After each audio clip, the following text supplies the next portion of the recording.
गोपीचंद पडळकर हा लाचार माणूस, अशी टीका संभाजी ब्रिगेडच्या संतोष शिंदे यांनी केली आहे। जो व्यक्ती कुलदैवत विरोबाचा झाला नाही तो धनगर समाजाचा काय होणार, असा पलटवार देखील संतोष शिंदे यांनी केला। काल पडळकरांनी संभाजी ब्रिगेडवर जोरदार टीका केली होती। वाघ्या कुत्र्याचा विषय ब्रिगेडींनी काढला, असं पडळकर म्हणाले होते।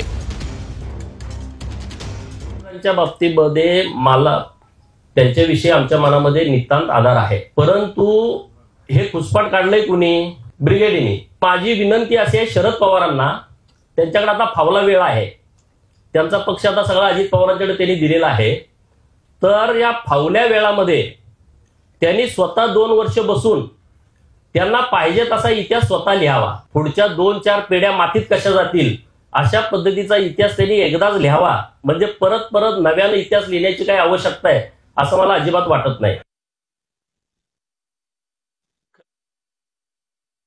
अरे जो माणूस आपल्या कुलदैवताचा बिरोबाचा होऊ शकत नाही, जो माणूस धनगरांचा होऊ शकत नाही, तो माणूस समाजाचा काय होणार?